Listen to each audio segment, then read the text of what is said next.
Haleluya, Shalom pemirsa Raja Nabasa Channel dimanapun kalian berada. Pada saat ini saya senang kembali menjumpai bapak-bapak, ibu-ibu, teman-teman untuk membagikan sedikit kabar baik kepada semua pemirsa Raja Nabasa. Saudara Maulana Agung Murdito sudah ada bersama-sama dengan saya hari ini dan saya akan tampilkan Saudara Maulana bersama-sama dengan kita. Shalom, brother. Shalom. Shalom, haleluya, luar biasa. Senyumnya ini benar-benar senyum yang diurapi Tuhan, masa depan cerah, amin. Dan ini waktu saya sampaikan kepada bro untuk menyaksikannya. Silakan bro. Oke, terima kasih buat Pak Kasim yang sudah memberikan kesempatan, buat Raja Nabasa yang sudah memberikan kesempatan saya ya untuk berada di channel ini, di acara ini ya. Sebelumnya saya akan sapa untuk teman-teman, untuk saudara-saudara saya ya yang ada di Jawa, khususnya ada di Semarang, yang ada di Jogja, yang ada di Boja ya. Untuk mama papa saya yang ada di Boja juga saya akan sapa, dan untuk teman-teman saya ya yang ada di Semarang ya, tim Rewo-Rewo Semarang. Assalamualaikum warahmatullahi wabarakatuh dan salam sejahtera buat kita semuanya. Saya mendengar dari cerita ayah saya bahwa kenapa nama saya Maulana, karena pada bulan November tahun 1986 waktu itu saya dilahirkan dan waktu itu sudah mendekati Maulud Nabi, ya Maulud Nabi Muhammad ya, dan dari situlah nama saya menjadi Maulana ya, dan Maulana Agung. Agung itu kalau dibilang itu namanya nama cowok orang Jawa ya, makanya Maulana Agung Murdito. Itu nama dari Mur itu mamah saya ya, dan Di itu ayah saya, dan To itu memang orang Jawa, jadi namanya Murdito. Waktu kecil saya mengikuti ayah dan ibu saya. Ayah saya bekerja sebagai pegawai negeri juga golongan 2, tapi dan ibu saya dia hanya ibu rumah tangga biasa. Dan saya ada 8 bersaudara dan nggak ada satu, dan saya anak nomor 5. Ya, jadi saya punya kakak nomor 1 perempuan, nomor 2 laki-laki, nomor 3 laki-laki, nomor 4 perempuan, dan nomor 5 saya, nomor 6 adik saya perempuan, dan nomor 7 adik saya perempuan. Sebenarnya ada 8, tapi yang pas adik saya persis yang sebelum perempuan itu sebenarnya ada laki-laki, tapi sudah almarhum, sudah meninggal waktu kecil ya, waktu kecil. Waktu saya masih kecil dulu, saya belum tahu apa-apa ya, karena saya masih kecil itu saya senang banget mendengarkan lagu-lagu Natal. Nah, ini mungkin sudah menjadi sudah sering ya kita dengar ada orang-orang yang seneng banget mendengarkan lagu-lagu Natal. Apalagi kalau lihat pohon Natal kayak gitu ya. Jadi kayak pohon Natal tuh saya rasanya tuh pengen pegang tapi takut, karena waktu itu ada teman saya bilang, jangan pegang pohon Natal. Nanti kamu jadi haram loh." Kayak gitu ya. Haram loh, megang pohon Natal itu haram. Seperti itu. Nah, di situ saya takut. Nah, tapi waktu berjalannya waktu, saya waktu SD, saya mulai sekolah, kayak gitu ya. Jadi di situ saya dari kecil saya tidak pernah diajarin sama ayah saya untuk ngaji, ya. Untuk mengaji, untuk alif, bata, apa, dan pokoknya itu saya tidak tahu. Tapi saya lihat-lihat dan saya menjadi pusing di situ. Jadi saya tuh paling rajin ya, dulu tuh kalau kelas 2, saya mulai kelas 2, kelas 3 SD, itu saya rajin banget berpuasa. Ya, rajin banget berpuasa, dan di situ saya rajin juga. Kadang kan dulu kan kalau masih sekolah kayak gitu kan, ada kegiatan di sekolah yang kegiatan puasa, ya jadi kayak kegiatan bulan Ramadan seperti itu, saya harus tarawih bersama, saya harus itu. Nah, tapi saat waktu membaca Al-Qur'an, wah di situ saya nangis. Saya nangis, "Ya Allah, saya nggak bisa baca, ya Allah, ya Allah, saya nggak bisa baca." Saya selalu bilang, "Ya Allah, ya Allah, ya Allah, ya Allah, saya nggak bisa baca, ya Allah, tolong saya, ya Allah." Saya bilang seperti itu. Nah, di situ, sampai berjalannya waktu, tapi saya tetap lakukan sholat, tetap sholat Jumat, tetap pokoknya saya mengikuti, apa ya, sama teman-teman saya juga, ya saya ajak teman-teman saya ngingatkan teman-teman, "Yuk sholat yuk yuk sholat yuk yuk, seperti ini yuk." Nah, jadi kadang itu emang benar-benar itu, apa ya, berapi-api lah waktu itu kalau bahasanya sekarang kita ini berapi-api dan di situ mulai kelas 4 kelas 5 nah itu sudah mau mendekati ujian SD. Di situ kan kalau dulu saya harus syarat kelulusan di agama Islam harus membaca Al-Qur'an.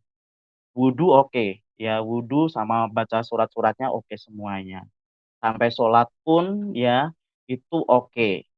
Sampai apa, ada, kita ngucapin 2 kalimat syahadat pun oke ya waktu itu. Nah, waktu baca Al-Qur'an di situ saya tidak bisa, karena tulisan Arab itu dan saya itu wah sedih, saya sedih.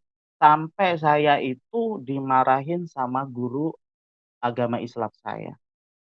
Saya dimarahin habis-habisan. Sampai ya dengan bahasa Jawa seperti ini ya, "Kowe iki goblok ya, apa kowe iki mek dadi pengikute kae sing dipantek." Nah, artinya apa? "Kamu tuh bodoh ya? Apa kamu mau menjadi pengikutnya yang disalib?" Nah, aku dulu nggak tahu dipantek itu apa, tapi ternyata pantek itu artinya disalib. Nah, di situ, wah ternyata saya langsung itu, saya tanya-tanya, "Dipantek itu apa? Dipantek itu apa?" Akhirnya saya cerita ini sama ada teman saya yang Kristen, teman saya Kristen, aku tanya, "Dipantek itu apa?" "Dipantek itu disalib." "Itu kan Tuhanku yang disalib." Langsung, "Hah?"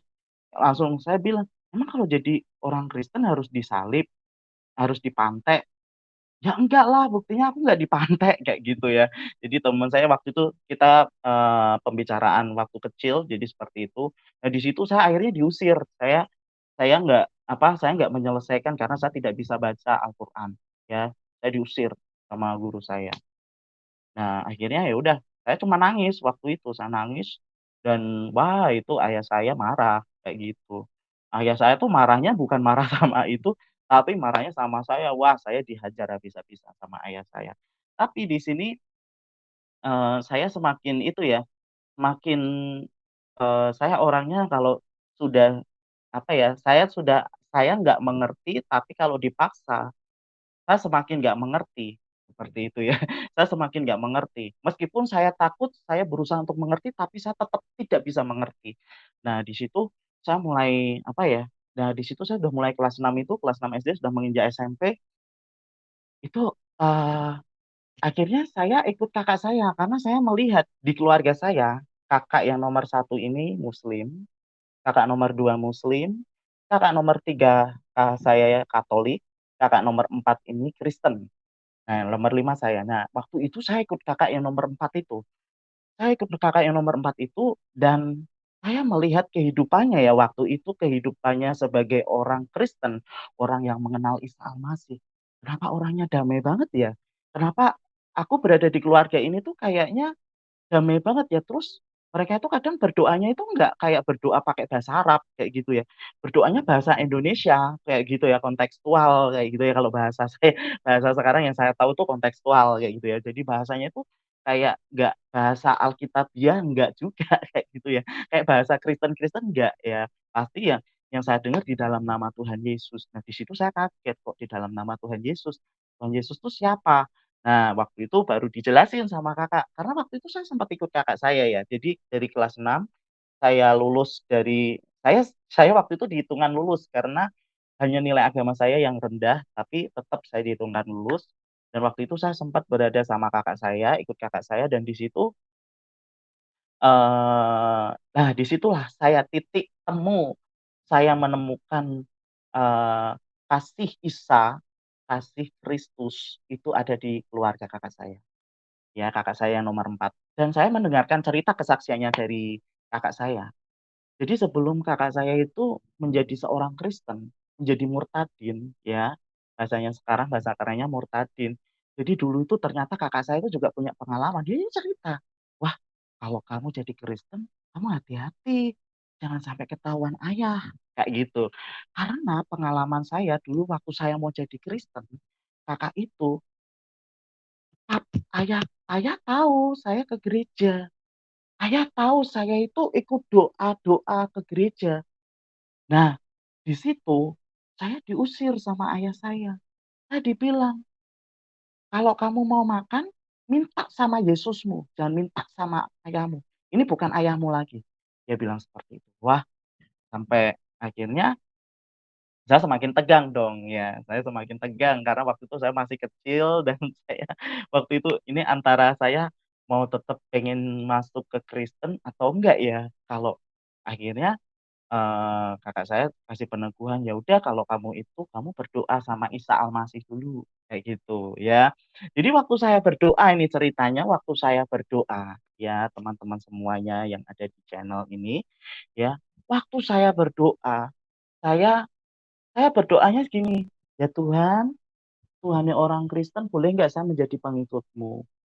Dan waktu itu saya cuma berdoa polos seperti itu, dan ketika saya berdoa polos seperti itu, tiba-tiba kan waktu itu saya tidur kan karena itu udah menjelang malam dan di situ saya tiba-tiba mimpi. Mimpi itu saya melihat muka bercahaya, rambutnya itu panjang, terus tuh pakai jubah, terus pakai tongkat. Di situ tuh saya melihat cahayanya itu damai sejahtera banget kayak gitu. Dan di situ tuh ngatung kayak tongkat gini, tongke kayak gini, diacungkan kayak gini tongkatnya.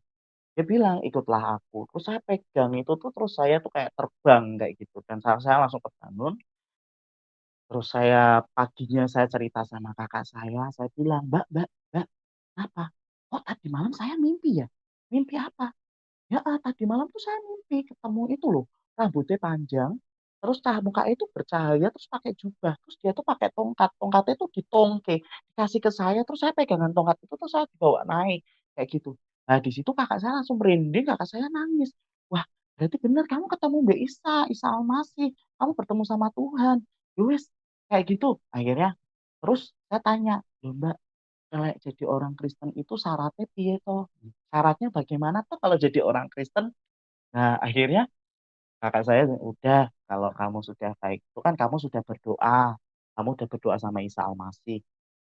Ya udah, pasti nanti ada jalan keluar. Isa Al-Masih kasih jalan keluar."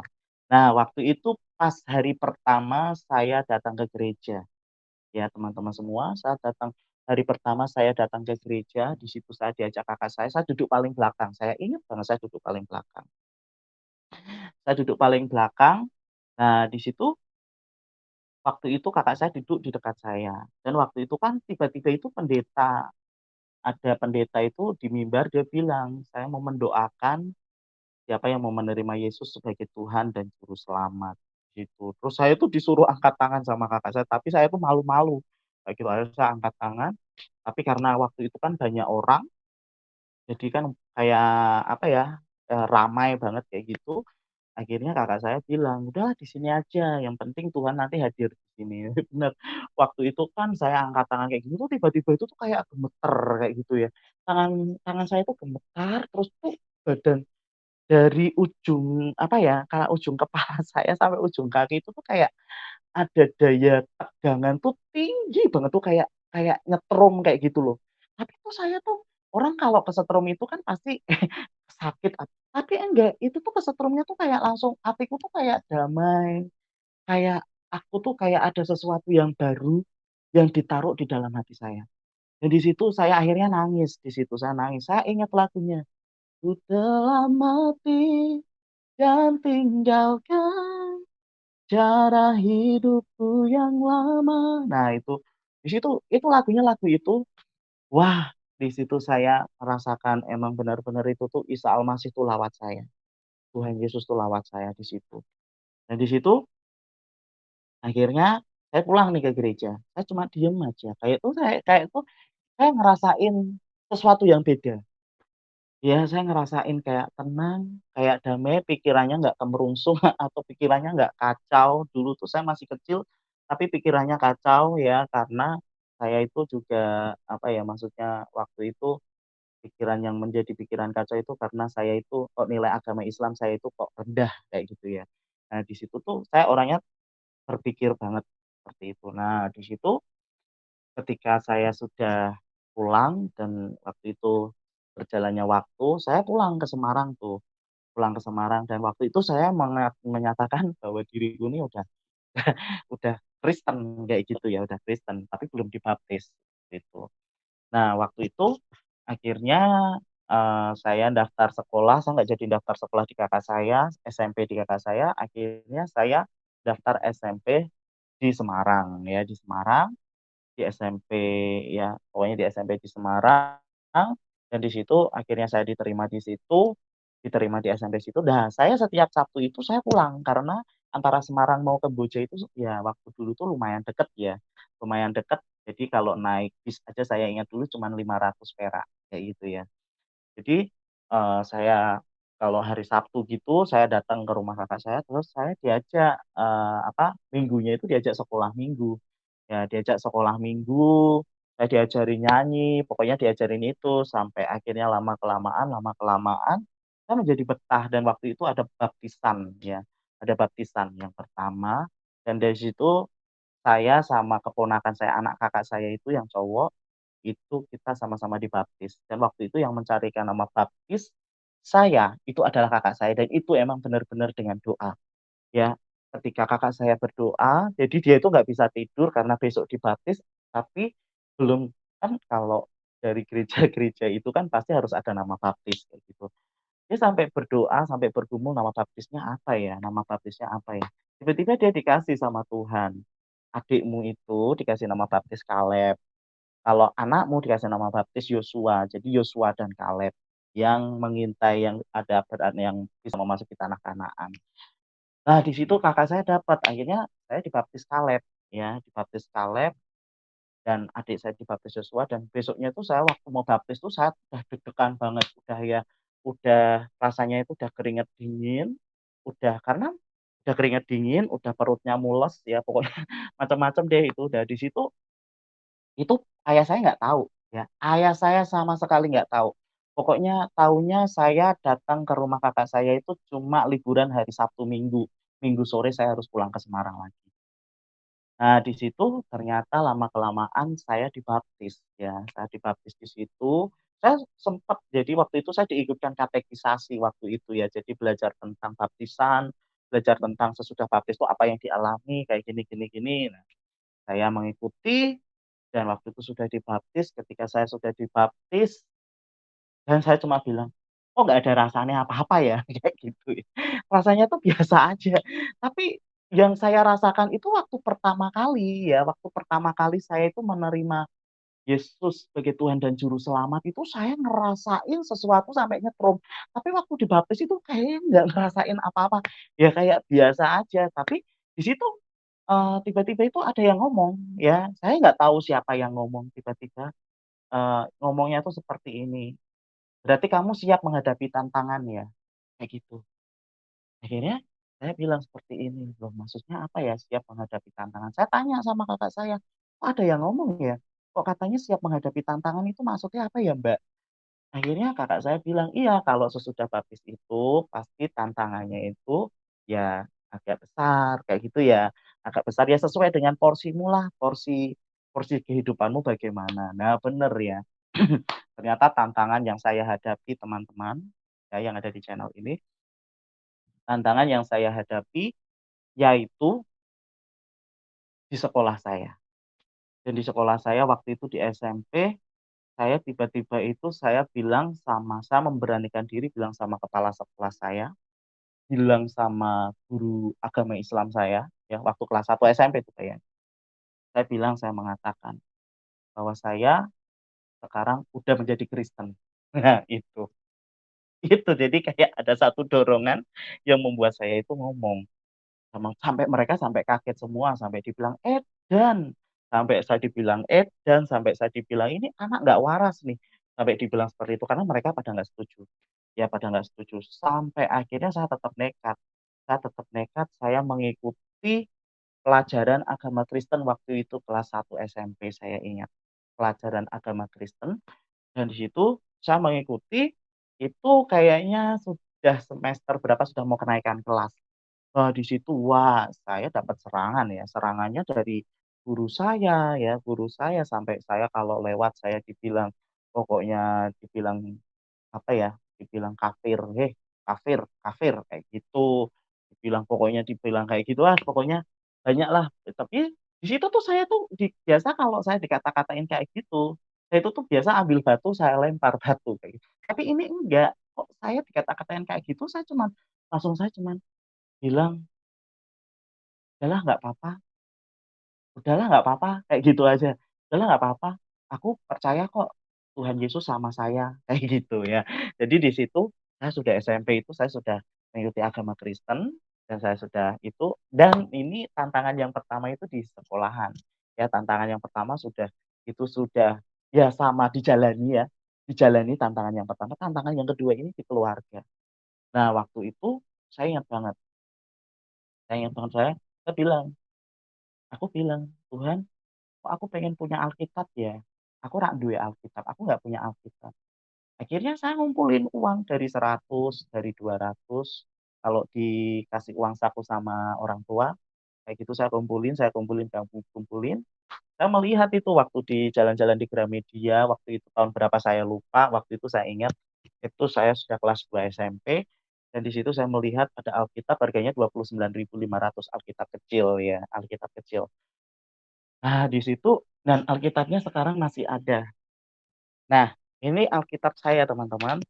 Ini Alkitab waktu saya mengenal Isa yang pertama kali. Nah, ini saya buka dari kantongnya, ini kantongnya itu udah beberapa generasi nih ya.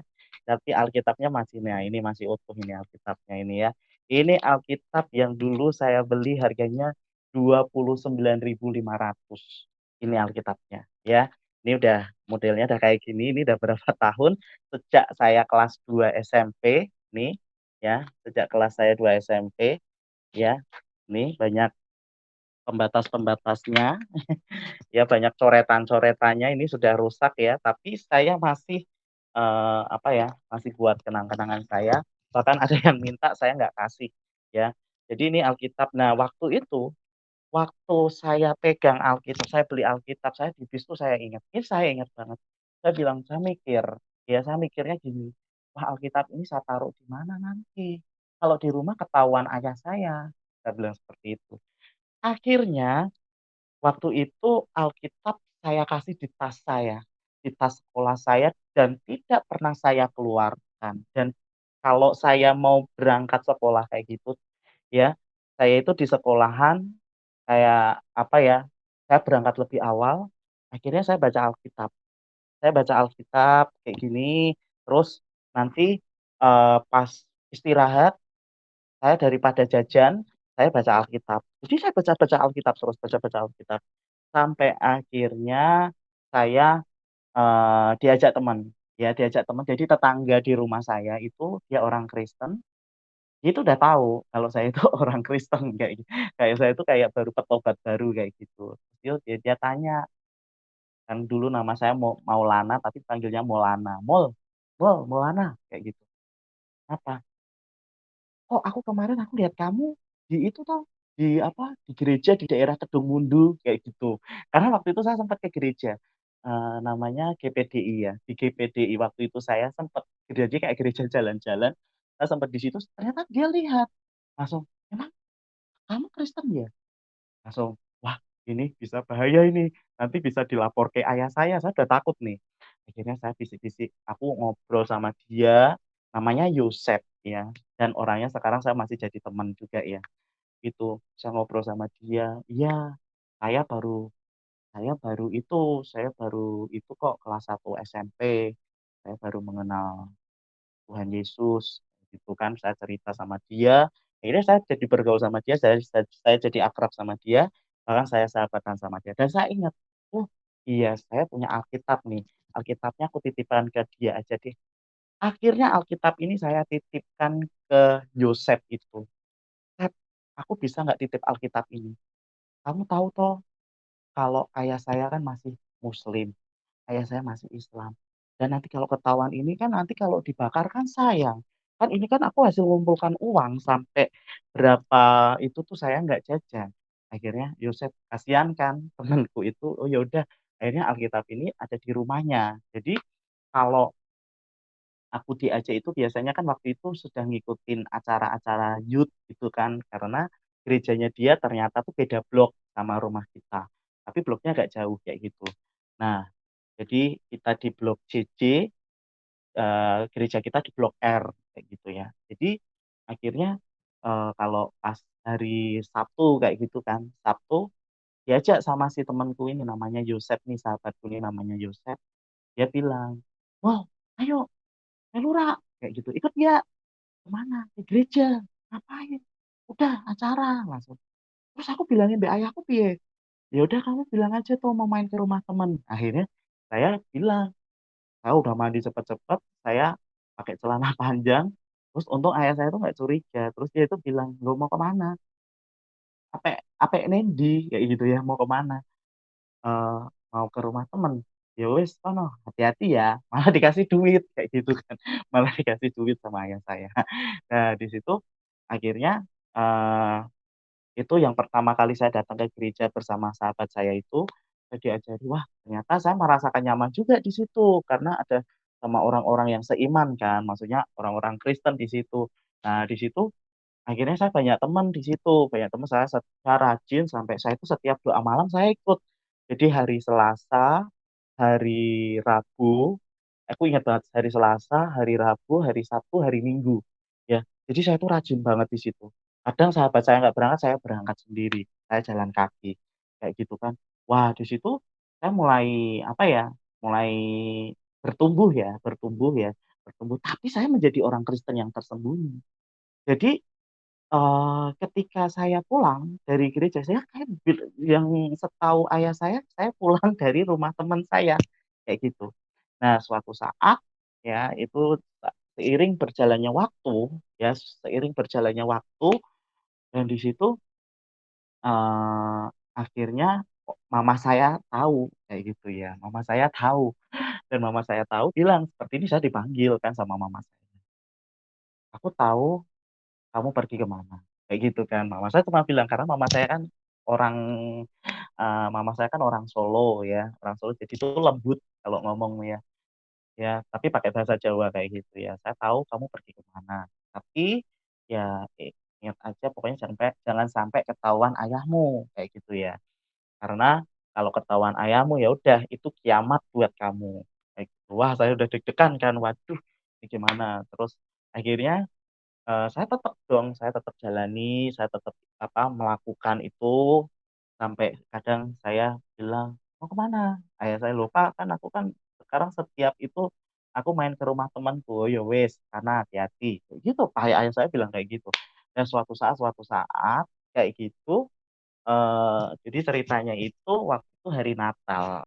Tiba-tiba waktu itu kan saya dari SMP kelas 2 itu sampai SMA kelas 2 itu, saya itu seiring berjalannya waktu, saya itu kayak saya nggak menyadari kalau saya itu semakin bertumbuh. Saya bisa gitar, saya bisa mimpin pujian, saya bisa singer, saya bisa main keyboard, ya, saya bisa ngajar di sekolah minggu, saya bisa menyampaikan sharing ya, tapi bukan kayak firman nggak, tapi sharing kayak gitu ya, satu ayat yang saya bisa. Jadi saya nggak sadar kayak gitu kan. Terus tiba-tiba waktu kelas 2 SMA itu tiba-tiba pas ada rapat Natal ya, ada rapat Natal, langsung dibilang, kan waktu itu kan, eee, kalau di gereja nama saya itu dipanggil kadang Kaleb, kadang Maulana, ya, kayak gitu. Akhirnya, bapak pendeta saya itu dia bilang seperti ini, "Ya udah Lana aja yang WL, yang worship leader di Natal." Wah, langsung saya kaget kan, "Tapi gimana?" Langsung teman-teman saya, "Hei, nggak boleh ditolak, nggak boleh ditolak ya. Ini tuh berkat buat kamu, berkat buat kamu. Apalagi kan kamu kan petobat baru, ini kamu saatnya buktikan." Nah di situ tuh saya udah deg-degan ini ya teman-teman, saya udah deg-degan, saya udah, wah udah, "Duh gimana ya ini, gimana ya?" Udah pokoknya saya nggak bisa tidur sampai akhirnya saya doa. Saya doanya saya gini, "Tuhan, nggak bener saya itu nanti WL," kayak gitu kan. "Kalau emang bener, Tuhan berikan aku kemampuan dong." Tahu yang terjadi, saya itu tiba-tiba saya dimampukan. Saya dimampukan untuk mengatakan iya, kayak gitu. Nah, waktu itu saya katakan iya dan akhirnya saya latihan-latihan ya seperti biasa, saya mengelabui ayah saya dengan alasan saya itu pergi ke rumah teman saya, padahal saya ke gereja, saya latihan buat Natal. kadang saya ibadah. Nah, waktu itu Natal telah tiba, yaitu bulan Desember. Dan waktu itu ayah saya itu dari pegawai negeri, dari dinas peternakan dimutasi ke kelurahan. Ya, bayang dari dinas peternakan golongan 2 dimutasi ke kelurahan, jadi staf kelurahan di tempat tinggal saya waktu itu. Nah, sebagai petugas kelurahan, jadi setiap malam itu seorang ayah saya yang petugas kelurahan, staf kelurahan, dia harus keliling dong setiap blok ya, dari blok A sampai blok Z, sampai blok CC kayak gitu ya. Di situ keliling-keliling dan waktu itu saya nggak tahu kalau ayah saya keliling dan di situ saya bilang, wah saya angkat tangan, pokoknya di situ tuh ada sukacita Tuhan yang luar biasa, hadirat Tuhan itu luar biasa. Saya lompat-lompat, waktu itu saya ingat banget lagunya, saya ingat hanyalah Ustaz Tuhan Maha Besar. Nah, itu tuh saya lompat-lompat kayak gitu. Wah, dan ternyata, ternyata itu saya nggak tahu ternyata ayah saya itu lihat dari jauh gitu. Jadi ceritanya ayah saya lihat dari jauh, dia kan waktu itu dia keliling, itu kok acara rame-rame apa? Oh, acara Natalan. Terus dia lihat, loh itu kok kayak anak saya, kayak gitu kan. Tapi ayah saya ternyata masih punya etika, masih punya apa ya, masih punya attitude ya, untuk dia nggak menarik saya dari panggung terus saya diseret pulang. Enggak, bukan ya. Tapi ternyata Roh Kudus itu di situ udah sebenarnya udah mulai bekerja. Ya, Roh Kudus itu Tuhan itu udah mulai bekerja dalam hidup ayah saya. Ayah saya tapi sudah apa ya, udah kayak udah dongkol, udah gonduk, udah apa kayak gitu ya. Kayak orang Jawa bilang gonduk ya, udah dongkol. Kayak mungkin dia bilang dalam hati ayah saya, mungkin dia bilang seperti ini, wah selama ini berarti saya dibohongin kayak gitu ya. Dan waktu itu saya nggak tahu tiba-tiba habis WL kan saya kecapean, saya makan, habis makan itu mau makan itu saya mau makan, tiba-tiba adik saya ngabarin, dia bilang Mas, Mas, apa? Daisuke kayak gitu. Artinya tuh, "Au, hati-hati ya kamu." Kayak gitu. Loh, kenapa? Iya, hati-hati loh. Bapak udah lihat semuanya. Tadi kamu tuh nyanyi di sini, Bapak udah lihat. Wah, saya langsung nggak bisa makan, teman-teman. Saudara-saudara semua, saya nggak bisa makan. Tulang saya itu langsung kayak, aduh, kayak saya tuh kayak lemes rasanya itu kayak, udah mendingan saya mati aja deh. Ya daripada saya mati dibunuh ayah saya. Wah, saya tuh deg-degan banget. Saya deg-degan banget. Waduh, ini gimana ini? Terus adik saya bilang, besok Mas Lana, karena mas saya panggilannya Lana, Mas Lana harus menghadap Bapak besok. Bapak udah tunggu.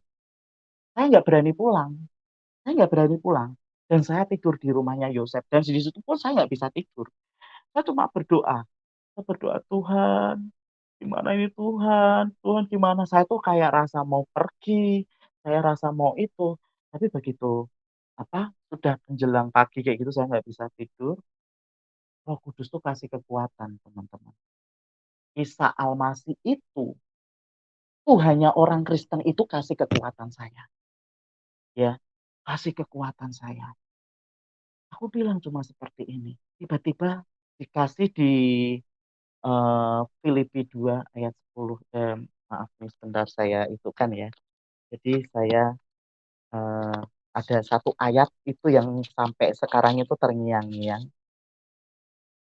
Nah bunyinya seperti ini. Karena bagiku hidup adalah Kristus dan mati adalah keuntungan. Bayangin saya mendapat ayat seperti itu. Saya bilang, karena bagiku hidup adalah Kristus dan mati adalah keuntungan. Berarti kalau saya masih hidup, berarti saya untuk Kristus dong. Berarti kalau saya mati, berarti saya itu beruntung. Wah, yang matinya ini kan yang saya membuat saya tambah deg-degan ya.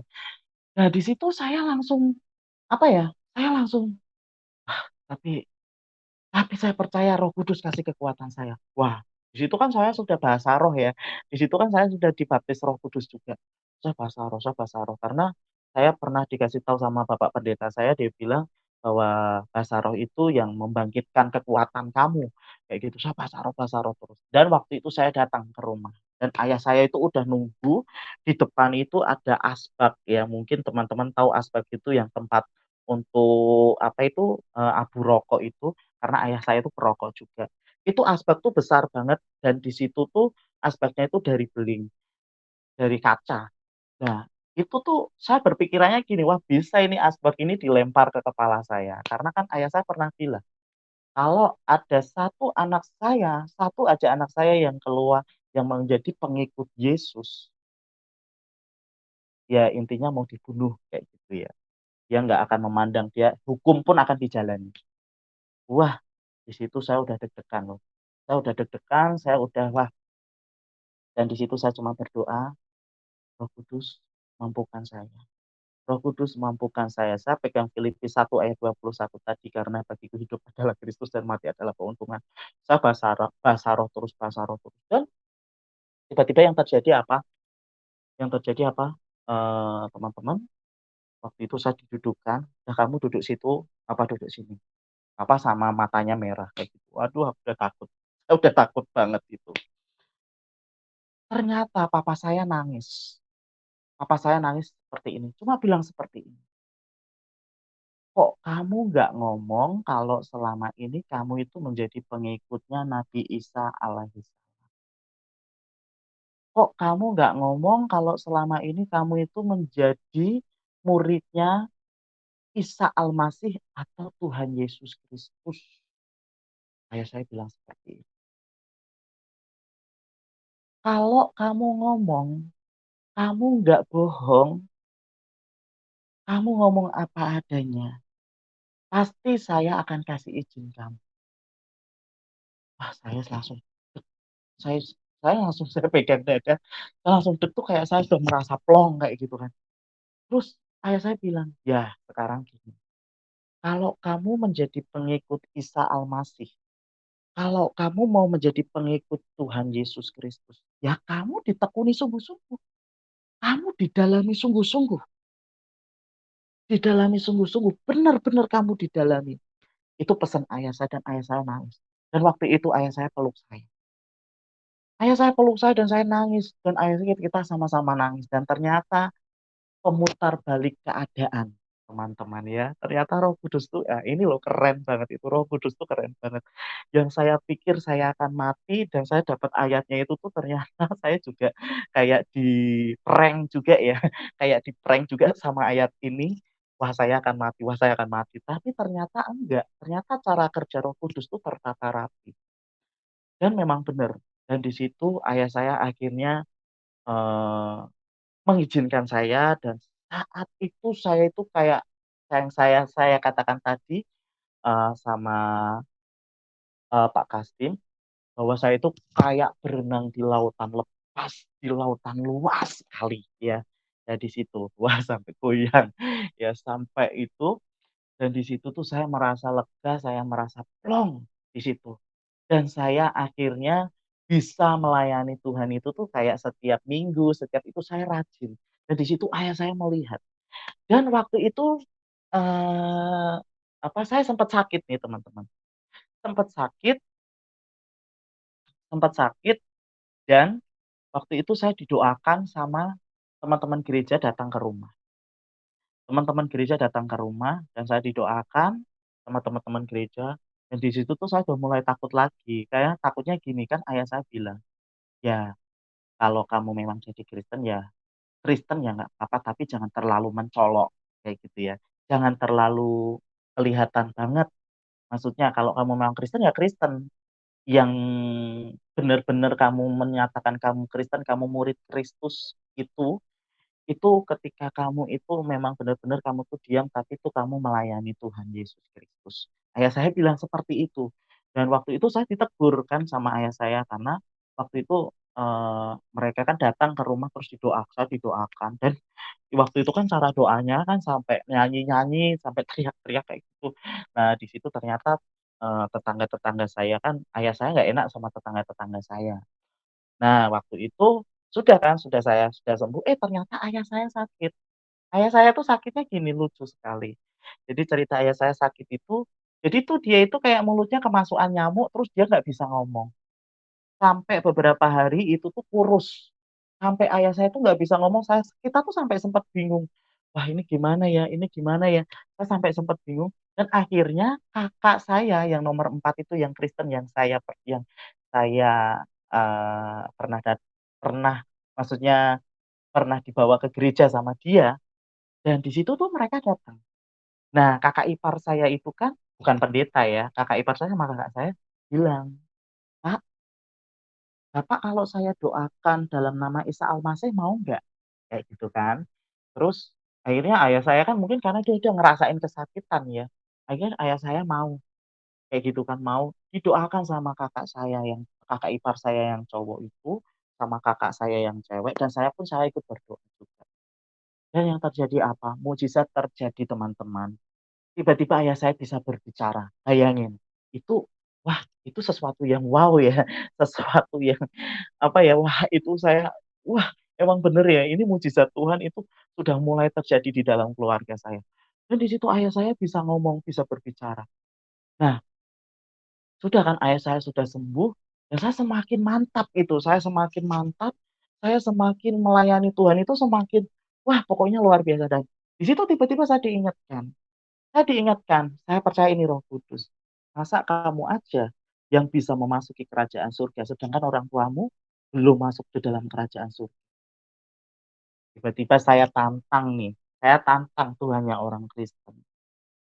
Saya bilang, Tuhan, kalau memang benar ya, saya berdoa dan berpuasa dalam waktu 3 bulan ini, dan itu saya sudah kelas 3 SMA, ya, kelas 3 SMA.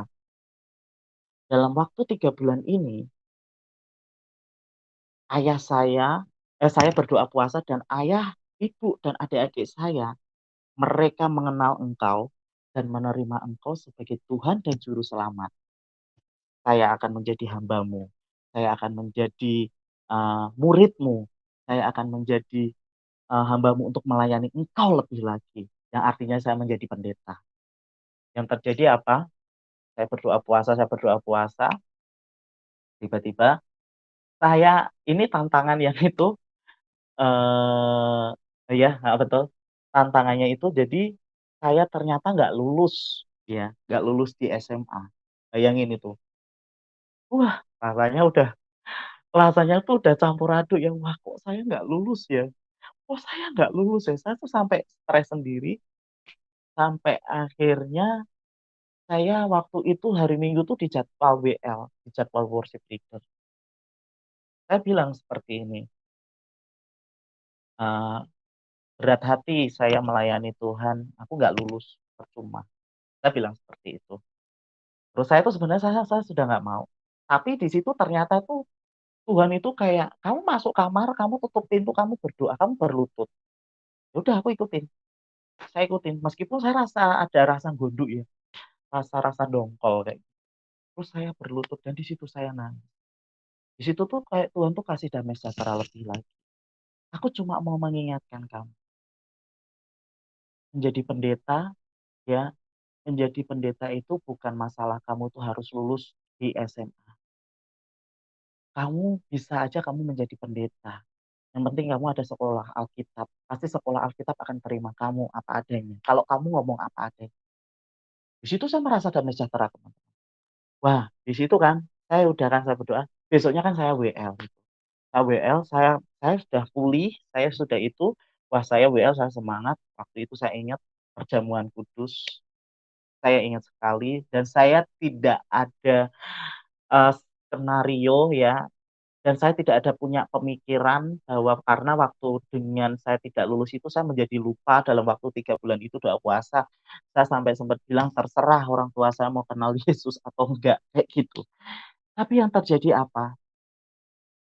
Waktu saya WL worship leader, tiba-tiba saya melihat ada rombongan datang ke gereja. Itu siapa? Ternyata ayah saya dan ibu saya, mama saya dan ayah saya dan kedua adik saya, mereka datang dan mereka di situ sama-sama mereka menerima Yesus sebagai Tuhan dan Juru Selamat.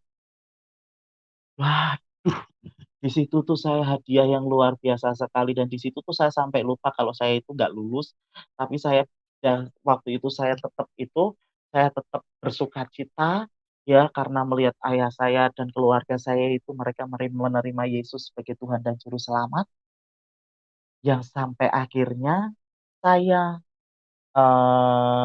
apa, saya, lulus saya masuk di sekolah Alkitab, saya daftar, karena saya harus menepati dong nasar saya di hadapan Tuhan.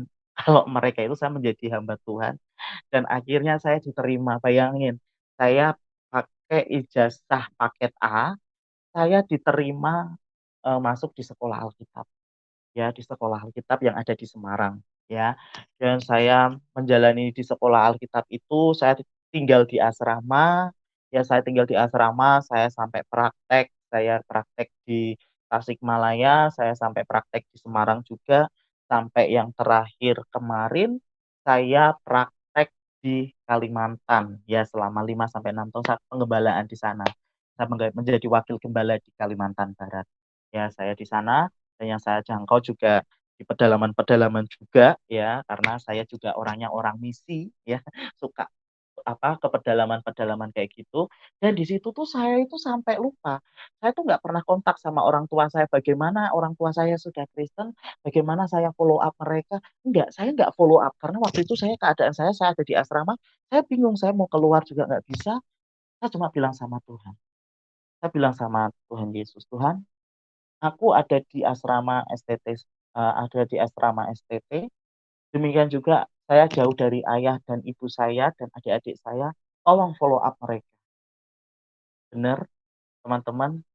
Akhirnya malaikat sendiri yang follow up orang tua saya dan adik-adik saya. Yang terjadi apa? Adik-adik saya dengar waktu saya di Kalimantan, ya saya di Kalimantan, saya dengar adik-adik saya itu mereka melayani Tuhan semuanya.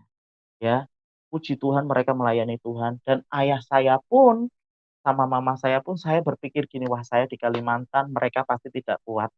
Karena kehidupan mereka yang mereka pikir kehidupan orang Kristen itu eh, apa ya kehidupannya enak ya tidak ada penderitaan tapi ternyata yang terjadi apa mereka nanti saya sih juga pengen nih apa ya maksudnya eh, apa ya kayak ayah saya tuh kalau pas ada kesempatan karena ini di daerah saya di Boja juga sinyalnya kurang bagus juga ya untuk seperti ini.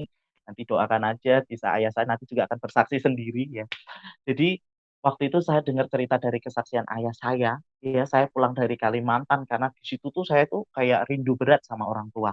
Karena bayangin 2 tahun, 3 tahun itu tuh saya nggak pulang ya 3 tahun akhirnya saya pulang ke Semarang dan ternyata saya diceritain dan ternyata orang tua saya ini bayangin jadi dia ikut sama anaknya yang Kristen itu, kakak saya yang Kristen, dan ternyata diproses juga di situ. Ya diproses juga di situ, ya itulah namanya Alkitab sudah bilang, besi menajamkan dengan besi, manusia menajamkan dengan manusia. Ya, itu dan yang terjadi ternyata mereka diproses.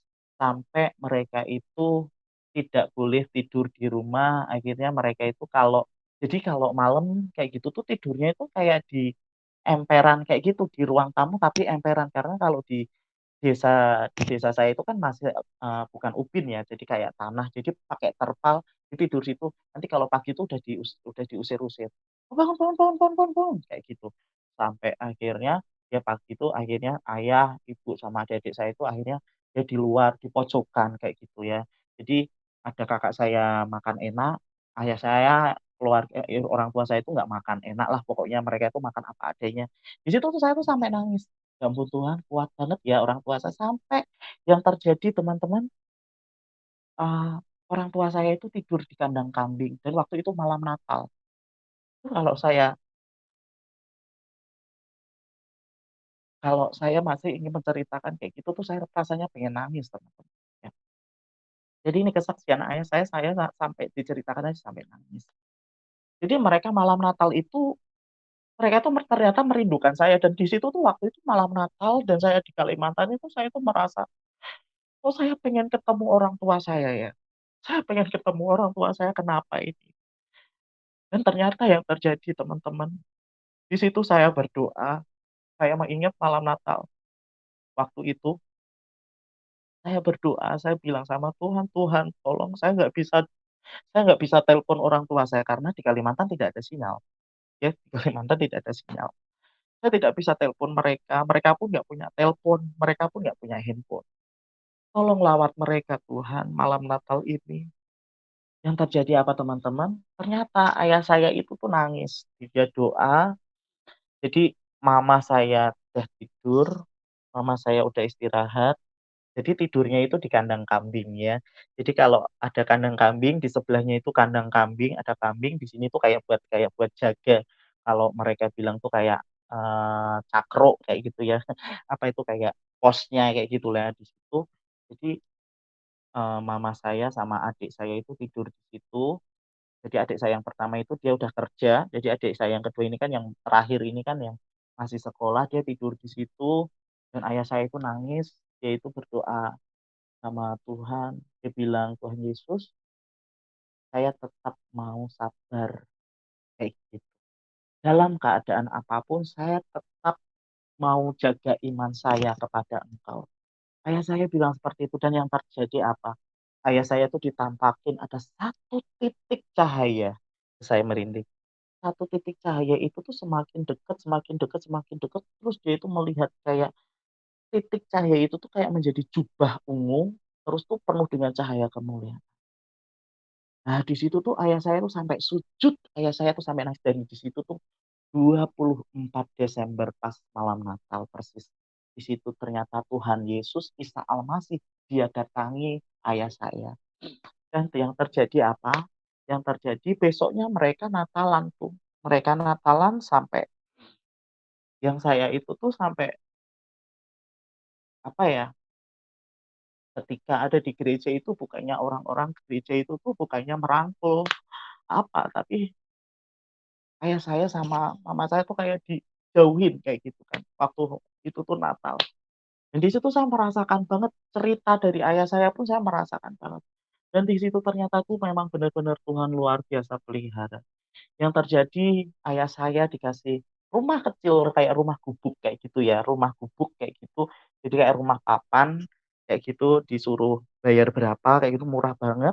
Dan ternyata ya puji Tuhan bisa di situ dan ayah saya pun, masaknya dia harus cari kayu ke hutan. Jadi udah kayak kehidupan orang-orang di desa kayak gitu dan waktu itu saya juga melihat juga, maksudnya mereka juga kuat ya, bahkan sampai sekarang ini teman-teman, mereka itu masih kuat ya di dalam Tuhan dan juga ya sekarang ya tinggalnya juga sekarang juga sudah di rumah yang sudah kita sama-sama sewakan sama adik, sama kakak saya juga, sama saya, ya kita sewakan rumah ya supaya mereka juga bahagia di masa tuanya dan saya cuman pesen aja sama mereka itu bahwa, eee, kehidupan sekarang masa-masa tua ini, ya udah kita utamakan Kristus aja.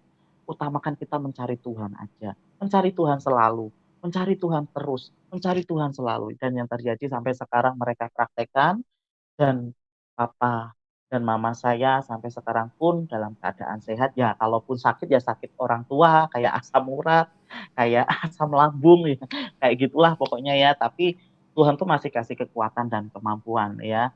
Dan saya pun sampai sekarang juga, sampai saat ini pun saya bisa berada di Jakarta, saya bisa ketemu dengan, eee Pak Kasdim di Rajana Basa, ini di channel Rajana Basa ini, wah ini sesuatu yang luar biasa sekali ya. Dan, sampai sekarang pun yang saya rasakan itu kebaikan Tuhan yang luar biasa, Tuhan itu emang benar-benar pelihara. Di situ memang ya inilah teman-teman ya, jadi pengalaman yang pernah saya alami bersama dengan Tuhan, pengalaman yang pernah saya alami bersama dengan Tuhan sekali lagi, ya di situ sampai sekarang itu kadang masih terngiang-ngiang. Jadi kalau saya menghadapi, keadaan yang sesulit apapun, yang di dalam hati saya mengatakan saya percaya Tuhan pasti akan tolong saya. Dan yang ternyata benar sampai sekarang bukan saya aja yang ngalami, ternyata orang tua saya juga mengalami, kayak gitu ya.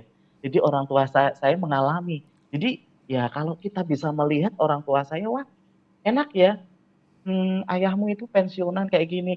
Aduh pensiunan dulu itu mereka terbelit utang ya, terbelit utang sampai sekarang pun setiap pensiunnya harus dipotong-potong bahkan harus terima hidup cuman 100.000 aja, kadang masih sisa 100.000 saldonya. Saya bilang, "Udah bersyukur aja, pasti Tuhan berkati." dengan cara yang lain. Dan benar, mereka merasakan berkat-berkat Tuhan itu. Nah, inilah teman-teman kesaksian dari saya, semoga menjadi berkat dalam kehidupan teman-teman semuanya. Oke, Haleluya, luar ya, biasa kesaksiannya. Saya jadi teringat akan satu sabda firman Tuhan di dalam Kisah Para Rasul 16 ayat 31. Di sana dikatakan, jawab mereka, percayalah kepada Tuhan Yesus Kristus dan engkau seisi rumahmu betul. diselamatkan. Dan ini sudah terjadi kepada saudara kita Ya, Maulana. Luar biasa. Jadi jangan takut. Mungkin hari ini Anda sedang gelisah, Anda sudah percaya kepada Tuhan. Tetapi Anda melihat orang tua saya belum selamat, ibu saya belum selamat, saudara-saudara saya belum selamat. Percayalah kepada Tuhan, minta kepada Tuhan bahwa suatu saat mereka akan diselamatkan oleh Tuhan. Haleluya. Terima amin, kasih amin. atas kesempatan Ya, ini sudah bersama-sama dengan kami. Kiranya biarlah melalui kesaksian dari saudara kita Maulana, Anda semakin dikuatkan. Haleluya, sampai bertemu kembali pada acara berikutnya.